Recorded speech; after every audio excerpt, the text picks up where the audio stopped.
Alrighty, so this is just a smaller video, something I just wanted to talk a little bit about because of the changes that have been happening in the nerf to rally.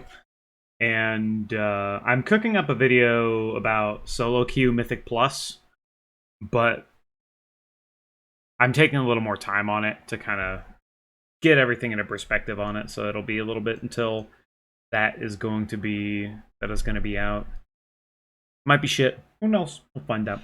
But in regards to the topic today, which is why are they nerfing all the raid cooldowns? So why are they doing this? And I think it is an issue that has existed since the beginning of Dragonflight, something they have tried to rectify.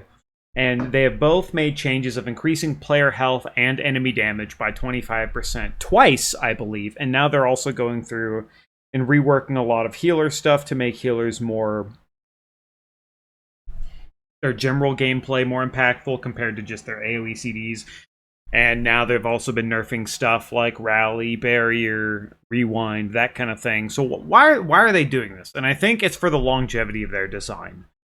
Because realistically, if they keep giving us powerful tools, they can only design around those tools.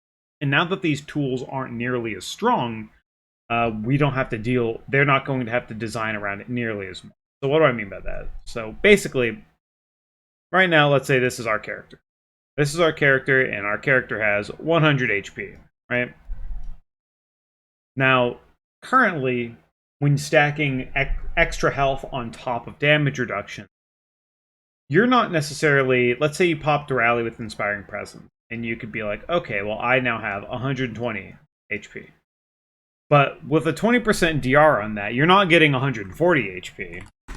You are getting 120 times 0.2 equals plus 120, but you're getting additional. You're getting a little bonus on there. So you're not getting 120, you're getting... This is also just shit napkin math, so it might even be more or less than this.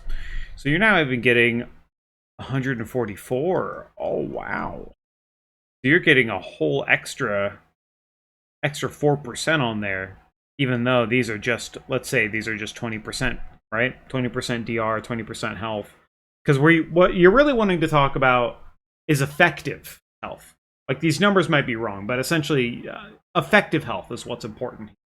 Because when you start being able to stack these kinds of cooldowns, and when you look at raid compositions and you go, oh, why are there 2 warriors? Because there's 2 rallies. Because 2 rallies on top of a differentiating healer damage reduction means this. And then what if you had 2 rallies on top of the damage reduction of, let's say, what's the shaman totem that gives life, soul, spirit link? So let's say you have the 20% on top of Spirit Link on top of Darkness if everybody's stacked, because you technically take damage and that has a weird interaction. I don't know if they've changed that recently, because I actually didn't check, but imagine you now have all of that effective health, and now instead of designing for, let's say someone has 20%, and instead of designing for this, right, now we have, it's going to send this out because why not? Now we have our base, you have your base 100. You could get the 10% from rally, so you go to 110. And then if you have that 20% DR on top of it, you're going to go to like...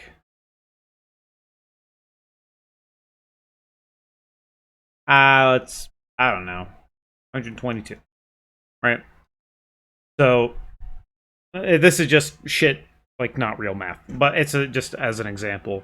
So now instead of designing for 144, or instead of designing around this number, they can design around this health pool in terms of damage instances and AoE damage, right? When they design a raid fight, they're like, okay, in this raid fight, the boss is going to do this much damage. If you ever, for people who played on phase 1 of Sarkareth pre-nerf, there's a lot of fucking damage in that fight. There's a lot of damage in the first part of that fight. The rest of the fight, like P2s, whatever, they're stacking damage just because of mechanics applying Oblivion and that pre-nerf. Before that, towards the end of the fight, just having General Rot on the raid. But P1 Sark was a lot of damage, and P1 Sark had so much damage primarily because people had a lot of health. A lot of health. And now with Augmentation Evokers, now depending on who you buff, you can give certain people even more health. So we're looking at Zephyr, Spirit Link, Darkness, Power Word Barrier, any form of self DR. Like this is all outside of personals, right? Like let's say I talk about Warrior, a 25% damage reduction to magic effect personal. On top of all this, on top of the extra health, on top of the damage reduction, on top of the bonus healing, like, so they're breaking all of this down because realistically, it's getting out of control, and it's been out of control, and it's why people don't like healing right now as well, is because everything's so fucking bursty. Right? So lower coordinated and lower played groups, everything is so fucking bursty because it has to be. Because if it's not, then it's no problem for anybody. Because when you get to these, when you get to the higher levels of things, people are using cooldowns correctly, they're lining them up, they're overlapping them, they're using their personals on top of that. Like, they still want the general player base to not be, like, screwed, but with how the things have been going, they have made the casual game worse overall, realistically, because of what the top level people can do, the upper echelon of shit, right? Because they have to design mythic shit around that top level, and they have to design around people using all these things in tandem. As the season goes on, they do nerf things to make it easier to get your AOTCs and your CEs and stuff like that. But they're reducing the amount of the overall health and defensives your raid is going to have in general, so they can actually start reeling back and tuning this shit a little tighter and a little more closer to basically just a normal level. I may be speaking out of my ass, but as someone who does mythic raiding, gets cutting edge, all that shit, I'm trying to consider how, like, just a regular person, right? Not people doing their 15s, maybe their 16s, right? Maybe they're just doing 10s, maybe they're just playing with their friends. Those regular people playing, maybe they're trying to do their mythic 3 boss a week or some shit once they think they have enough gear. Maybe they're still trying to get their AOTC. But these guys are not in groups where they have an ERT note and multiple weak ores that say when and where to use their shit. They're just not. Someone gets kind of low, hey, we need a rally, or hey, can you rally this, or hey, can you do this? They don't really have all this shit set up. And for those people, just the normal people chilling playing the game, they have been negatively affected by what is possible because of all of these big AoE buttons. And because these big AoE buttons are so strong, it also means your general moment-to-moment gameplay becomes worse, because the only thing that matters is whether or not you hit your big AoE button.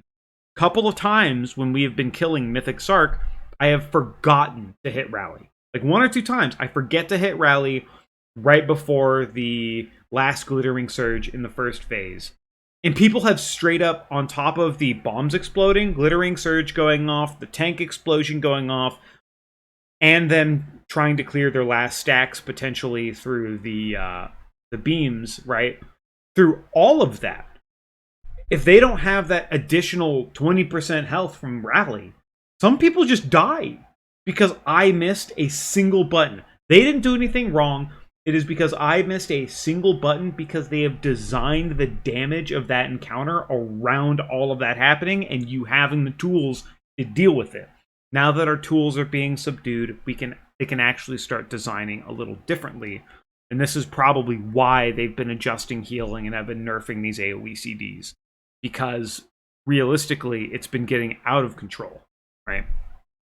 Now, a lot of this is speculation and just me kind of talking, because I want to talk about the game, and I felt like I kind of need to upload something too. So, let me know. Like, I'm actually more, like, I don't want to do the whole, hey guys, engage with my content so I get promoted. Yeah, like, comment, shut the fuck.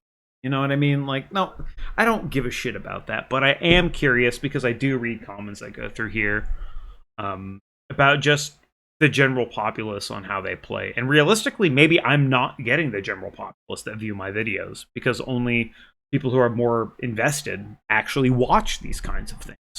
So I might not even be getting the data or information I want or are curious about.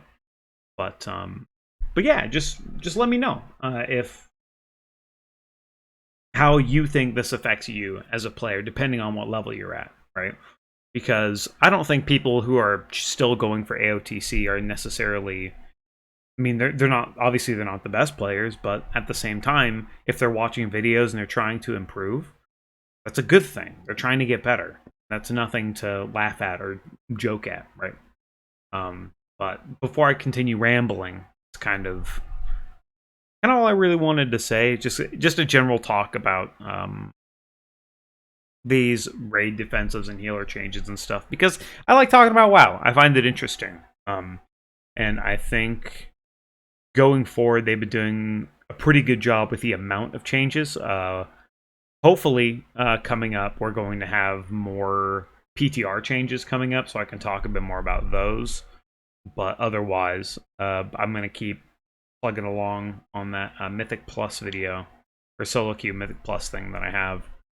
And it's nothing special or crazy, I just want to think about it more before I throw it out into the ether, because I want to actually at least have put time into it. Anyway, thanks for watching. Bye.